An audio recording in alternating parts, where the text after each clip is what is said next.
Alright, so this time, yes, thank you. I'm gonna use Lyney for this run. Ooh.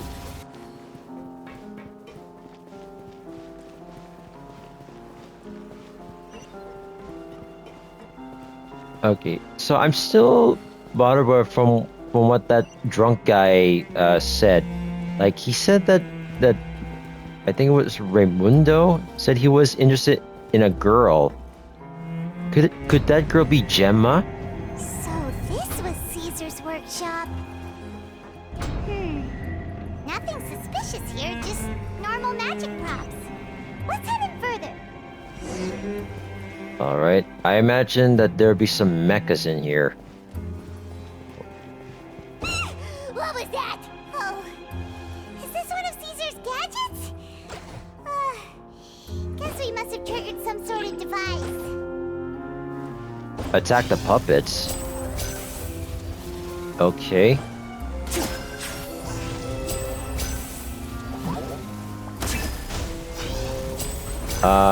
Oh, door's open. Oh, yep, there are some mechas. Let me just do that. Put on my shield. I see everything. Connect them. And there we go.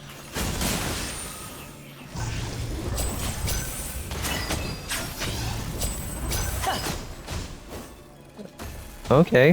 Whoa. Look. The doll in the box is glowing. Are we supposed to hit those? Oh yeah. There's something written on the card on this doll. Let's take a closer look. Where? On the card? What card? Do I hit them again? Oh, here. I want a bucket of fried chicken that never runs out. Ooh, I would love that. A bucket of endless fried chicken? That would save me a lot of money.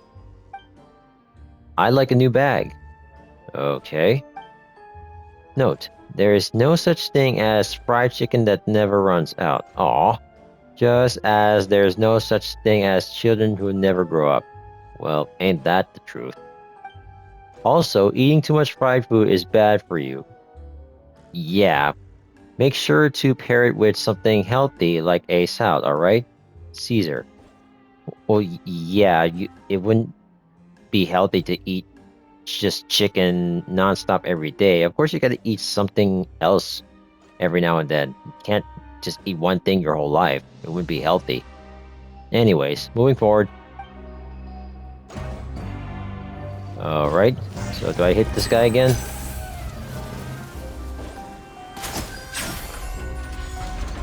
Oh, there's the door. Oh, there's another list thing here. I like a little dove. I want a robot with cool powers.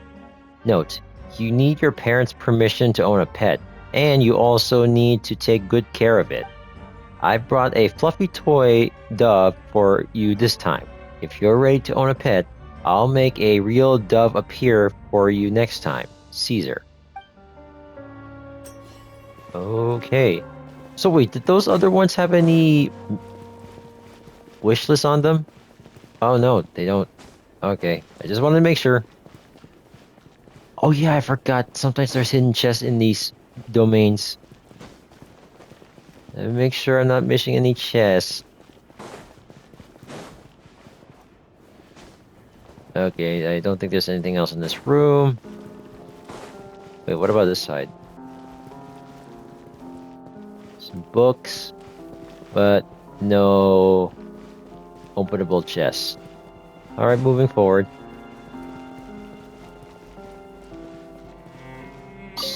Okay, this is an elevator.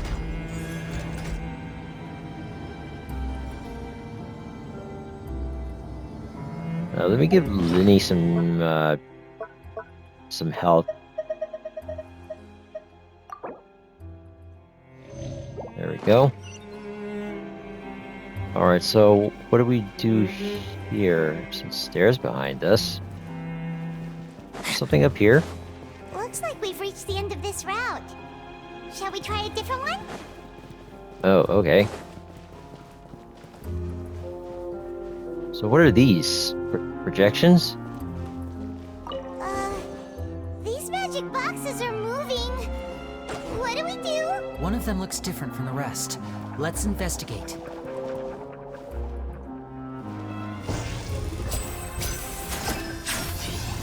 Oh, did I miss?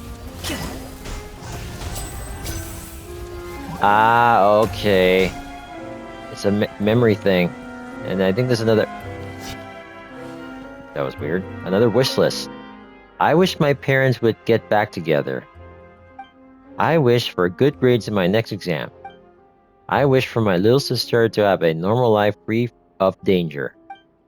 Note: I want you to know that you can always share your troubles with me, children. But some wishes need more than magic to make them come true. They need... Excuse me, I just burped a bit. They need the power of your hard work.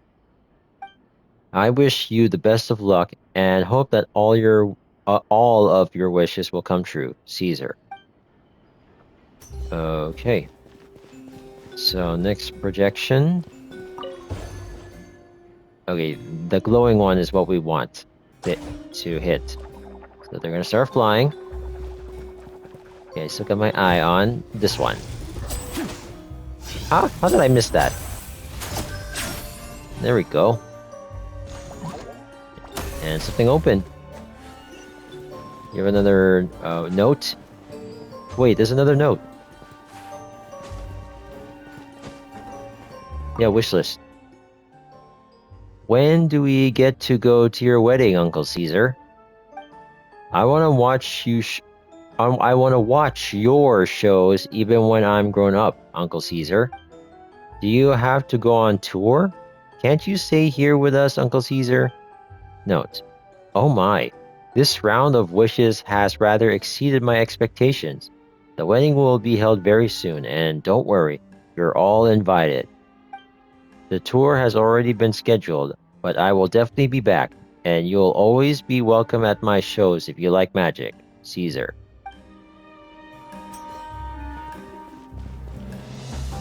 Okay. So before we go up... Really? Still no chest? Okay.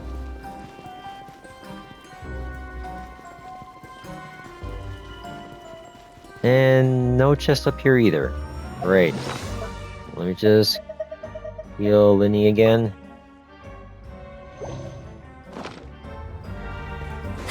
Now let's see what's in here.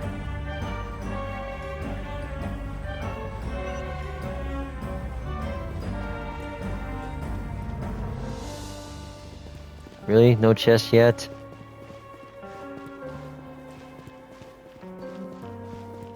Please give me some primos. I want to get... Oh, cutscene.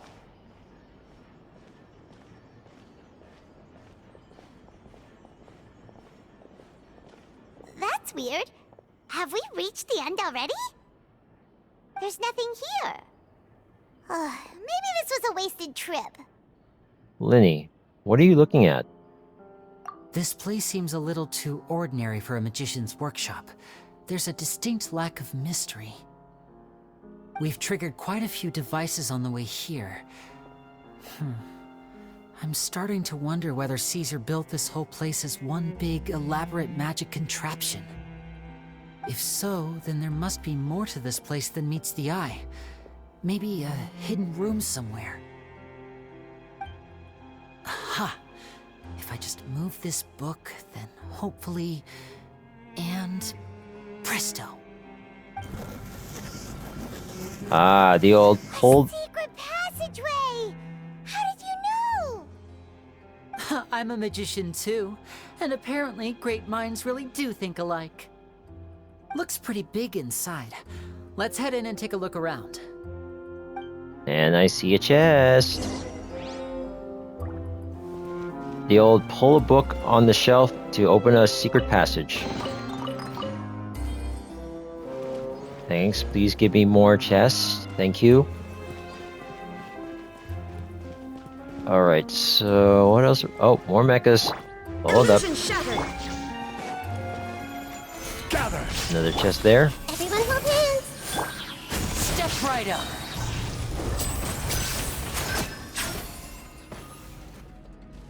Alright, that was fast. Guess I'm way too good for this. So I'll just take this. Thank you, thank you.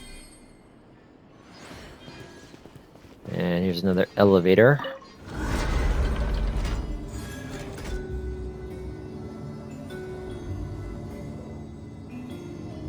Oh, this side? Oh, okay. Nothing behind me? Okay, nothing behind me. Oh, more mechs. Shine down.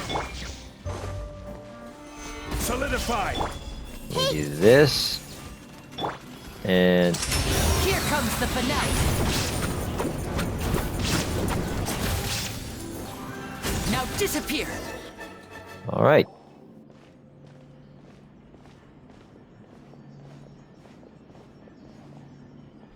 Why have you stopped, Lyney? Is there some device in that box? Huh. It just looks familiar somehow. Let me check this out for a second while you guys go on ahead. If anyone makes a major discovery, let's rendezvous here. Alright, see you in a bit. Okay. Solve the magic puzzle. Alright. Does Lyney have anything to say? The placement of this device inside. If I remember correctly... I guess that's all there is to it. Alright, solve the magic puzzle. Up here, I guess? Oh, it's just, do I have to do the memory thing again? Activate all the magic sets without stepping on the same one twice. Oh, okay, I see how this works. So, yeah, let me plan this out. So, as soon as we start stepping here... Okay, I see. So, step here. Yeah, I get how this works. I've done something like this before. On Uncharted 3, I believe. Yeah, I think it was on Uncharted. Okay, then I'll wait for that thing to come back. Get on here. Then I wait for that to come back. I should have went forward faster. Okay, and stop. No. Go on. Okay, and there. Alright, we're good. So, slow. So, there we go, there we go.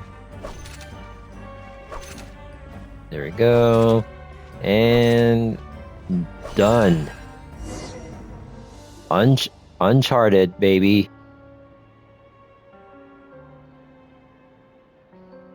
Oh, do I have to do it again? Okay. Do I have to do it again? Oh no, we don't have to. I thought I was gonna have to do it again. Wait. Let me... There's a room over... This room caught my eye. Is there anything hidden in here? Can't climb up here, so I don't think there's anything. Alright, so let's see what's in this hidden room. Wow! There's a hidden room here! Let's see! Oh, this bookcase is full of Caesar's own notes! He wrote a lot about the principles of magic. Whew. Much too advanced for Paimon. Hey, look! Is that Caesar's diary on the table? Oh, could this be like his personal office? Let's see. This book's thick as a brick! Let's take a peek inside it, shall we? Alright, about the wish list. At one of my shows a few days ago, a child asked me how I pulled candy out of my hat. As a joke, I told the kid that the hat has a built-in wish-granting machine. Next thing I know, today a whole bunch of kids were pestering me to pull all sorts of things out of the hat. So I told them another white lie. The machine needs time to power up, but in the meantime, you can write your wishes down. Well, they took me up on that offer, enthusiastically. As I write this, I've only just got back from running around all over town, buying the things they wanted. Boy, are my legs sore. I wound up saving very little this month, but that's not a major issue. I now have a bigger problem. How am I going to hide all these things inside my hat? Good question. Alright, so about the children studying magic. 2 children came to talk to me after today's show. I don't know why they were out on their own. They looked much too young to be unsupervised. I do hope they got home safely. Anyway, they said that they wanted me to teach them how to do magic. It's not uncommon for children to ask this, of course, but I've never seen any of them as serious about it as these 2. I told them that learning magic is very hard work, but that didn't faze them at all. It's like they already knew. They seemed so committed. I couldn't turn them down. Okay, about Lorenzo. Okay, this is going to be interesting. About Lorenzo's issues. It seems like something's bothering Lorenzo lately, but he won't open up to me about it. Surely he's not upset that I agreed to teach those 2 children. I'll have to talk him around. I have a good feeling about those kids. They're naturally talented, and it seems like they're not new to the world of magic. They have all sorts of fantastic ideas. All I'm really doing is helping them develop a more professional standard training plan. They wanted to call me Master, but I told them they absolutely mustn't.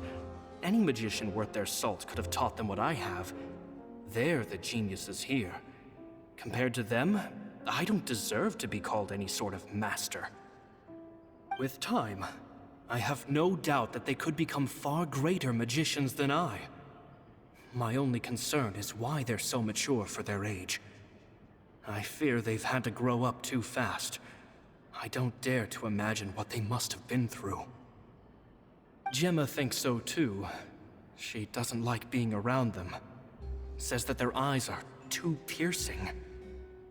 They don't bother me, but then again, I've never been the sharpest tool in the shed. I'm curious. Were those 2 kids happen to be orphans by chance? About the farewell.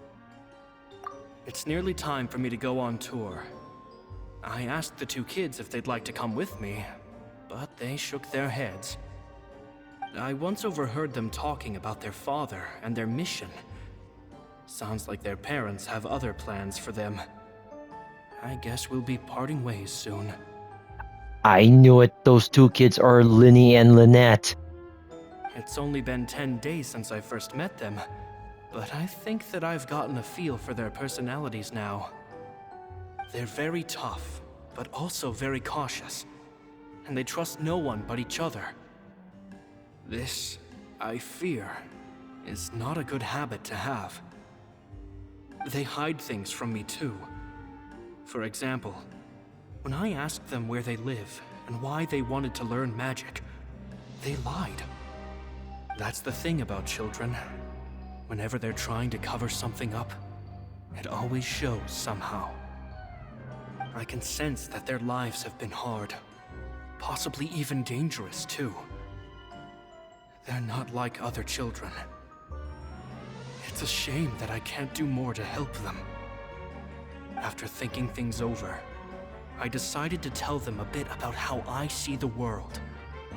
It's full of lies and falsehoods, and that is why we must find our own truth.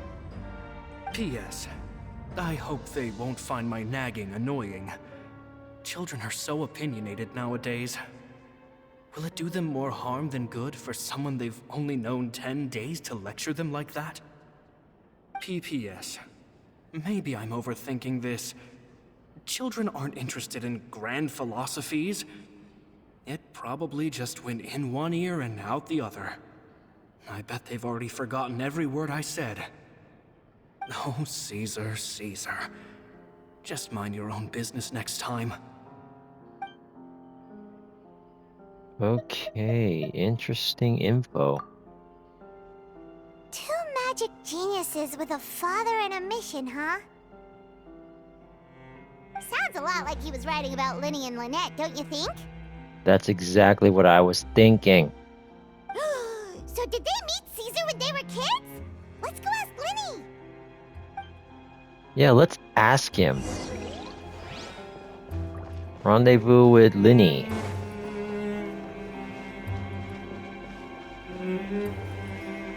Oh wait, there wasn't any other chests in there, was there? Alright, just wanted to make sure.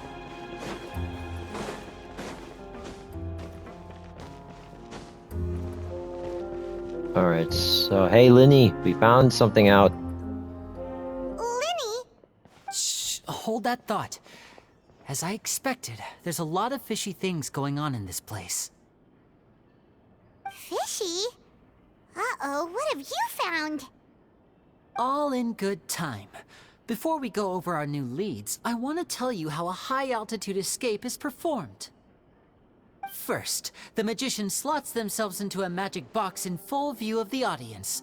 The box is then suspended high in the air, and a short while later, the base automatically opens.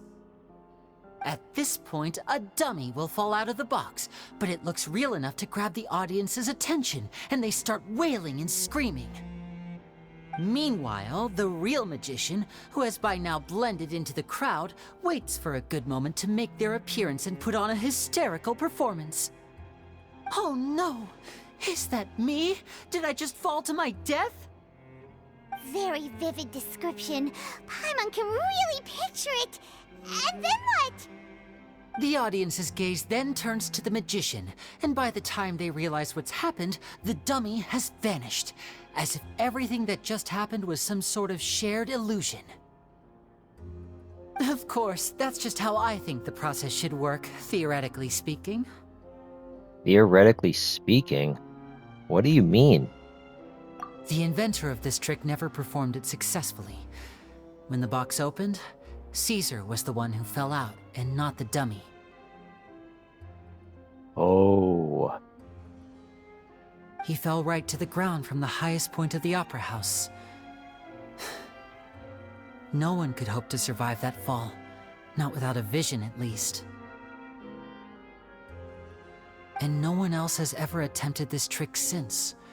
My understanding of how it works is just based on what I could gather from his notes and the relevant gadgets here in his workshop. So Caesar's famous high-altitude escape has never been done, huh? Paimon was about to say how cool it would have been to see it in person, but if it's that dangerous, it's probably for the best that no one else tries to do it. Wait a second. So if a dummy's supposed to drop out of the box, then where does the real magician go? How does he get out? Glad you asked. That brings us to the secret of said box. This box right here is the one that Cesar constructed himself to use in the performance, and it's not as simple as it looks. Inside, there's a device that only the magician himself would know about. Once the magician's inside, and the box is lifted up into the air, the audience's view of the box is fixed at a certain angle. From where they're standing, they have a clear view of the front, sides, and bottom, but the back and the top are now no longer visible. At this point, the magician presses a button inside the box, opening a secret door out of view. He then escapes through this trap door onto the opera house roof, waits for the dummy to fall and distract the audience, and quietly returns to ground level. That's way simpler than Paimon imagined. Even Paimon could probably do it. Mm-hmm. Sure you can. Well, there's a little more to it than that, of course. The hardest part of this trick is controlling the audience's mood and reactions. That takes an exceptional degree of showmanship. There's the falling dummy, the miraculous reappearance, the pompous performing. Maybe the magician would even have themselves tied up before it begins to strengthen the impression that there's no escape. Many days and nights of careful research and painstaking practice would have gone into this, all culminating in a performance just a few minutes long, but one that still manages to transform the shock and grief of a tragic accident to the joy and laughter of a mesmerizing magic trick. Cesar was a highly accomplished magician. But unfortunately, even he didn't manage to pull it off. So he ended up falling to his death. So, how did it go so wrong? You said you found some fishy stuff here. Have you figured out what really happened?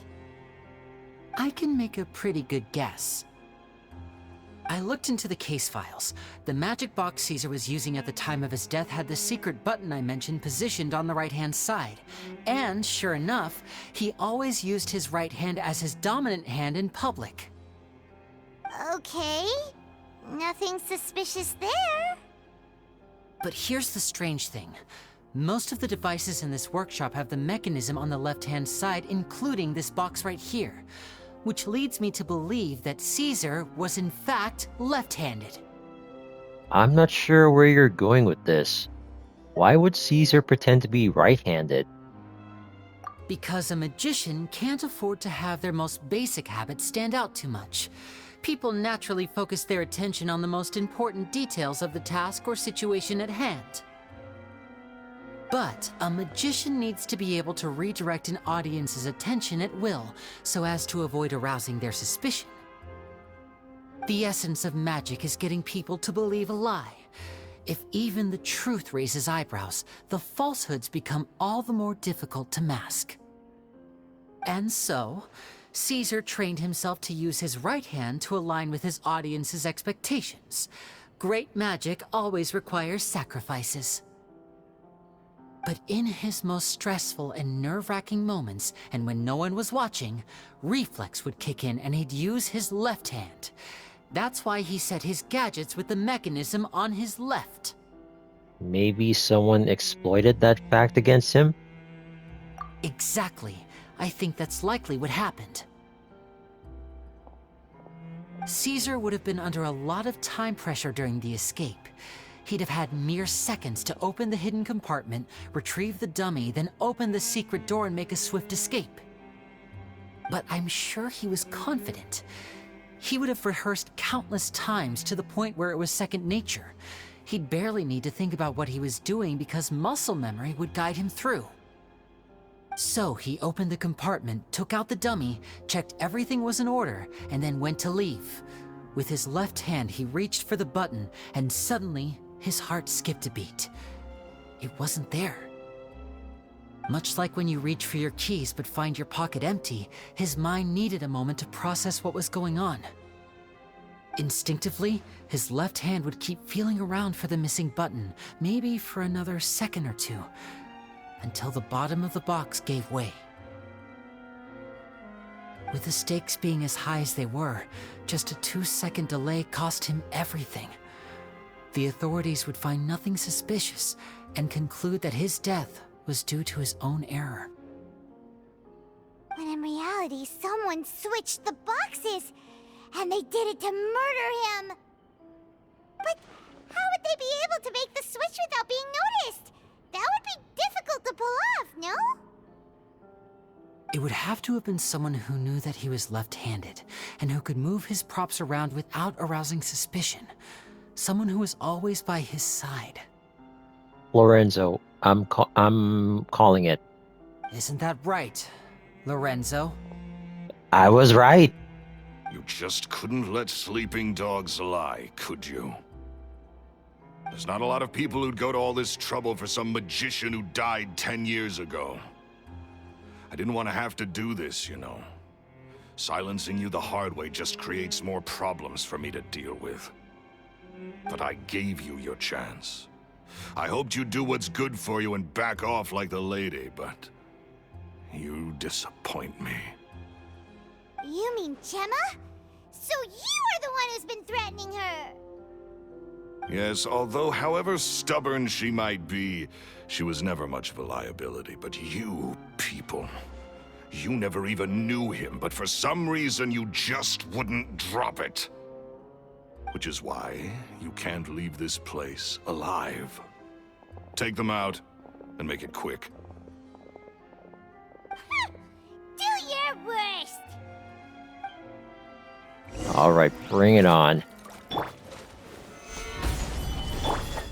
There is no escape!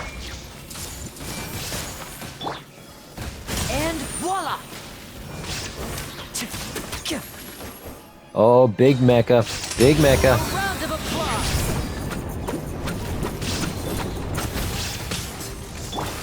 All right. Illusion shattered! Water jet! Oh boy, oh boy. He's shooting, he's shooting. There we go.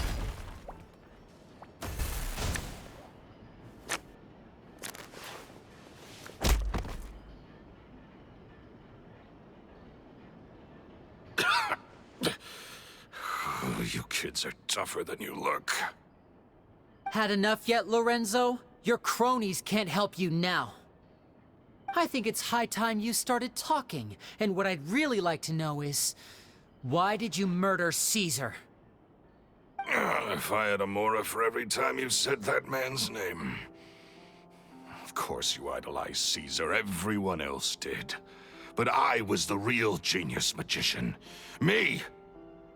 He was just an amateur who did cheap tricks for gullible children. I was the one who made magic into the fine art it is today. The aristocrats doffed their hats to me! So it was jealousy. Jealousy. Hatred, more like. I hated Cesar. All he cared about was his magic. He lived and breathed it. He poured everything into his street performances and his stupid tours like it was just a hobby to him, never bothering to think about Mora. What sort of fool devotes their life to the art of deception and never has a Mora to show for it? But the people loved him, didn't they? Oh, how they looked up to him.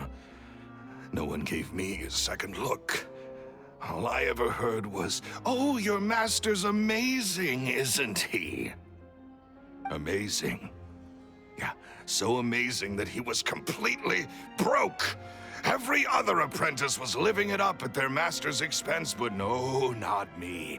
I put in all the work, mastered all the skills, and it brought me nothing more than the life I already had. So you killed him? Why didn't you just leave? He forbade me from using magic to trick people out of their Mora. There was nothing he hated more than that. And with his reputation in Fontaine, it was too risky for me to go it alone. As long as he was alive, if I dabbled in my own brand of money-making magic, he would expose me, and it would destroy me. I had to kill him. There was no other way. He had to go. And this was your only motive? It was reason enough. What other motive would I need? Well, I was under the impression that there might have been other factors at play. For instance, maybe you were in love with Jemma, but she was engaged to Cesar. In love with Jemma? Don't be ridiculous. Guess I was wrong about that then. Next question. Are you the Phantom Weasel? I am. Uh-huh. Cesar was so strict with me. He insisted that his way was the right way, that the sole purpose of magic was to bring joy to the world. I never bought into any of that. I was more interested in the practical value of magic. Sure enough, it helped me fill my pockets with all kinds of valuable treasures. But I heard that the Phantom Weasel stole from the rich and poor alike. Oh yeah! Charlotte told us that the weasel would steal whatever people valued, no matter how much it was worth. That's just how it looked from the outside. What would any thief want with second-rate loot? I've only ever targeted high-value items. I stole cheap things as a way of practicing my craft. It was other people's overactive imaginations that conjured up the preposterous image they then dubbed the Phantom Weasel. So, that's the story, huh? Well, I hope you're ready to tell it all over again during your trial. What choice do I have? You're a pack of wolves, and you've got me between your jaws. You've seen what's here, and my last-ditch effort to stop it getting out has failed. What else can I do? So be it. I've enjoyed power and wealth for the last 10 years, the likes of which Cesar could never give me. I wouldn't choose for things to end this way, but I regret nothing. Very well. In that case, I'll contact the guards. Traveler, Paimon, keep an eye on Lorenzo for me. I'll meet you just outside the workshop when I'm back. Alright. And hey, we got a chest. Thank you. Oh, can I actually speak to this guy? At least I can finally stop looking over my shoulder now. That's all you have to say? Alright. So, let's get out of here.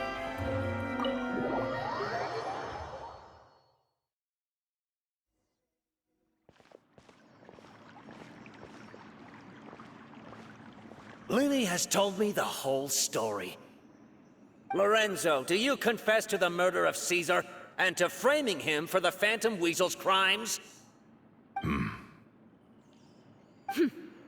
Look who's finally developed a conscience. What kind of disciple murders their own master? I hope it was worth it, because there'll be hell to pay.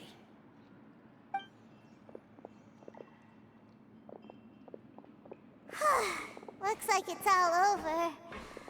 What should we do next, Lyney? Should we start preparing for your show? Let me think. Let's rendezvous with Lynette and Jemma first. With Lorenzo in custody, Jemma will no longer have to fear for her safety. Good point. We should go tell Jemma the good news right away.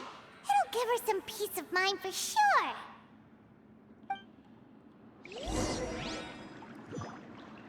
Alright, so let's go ahead and meet up with Jemma and tell her that she can rest easy now. And that Caesar's name has been cleared, and he can finally rest in peace.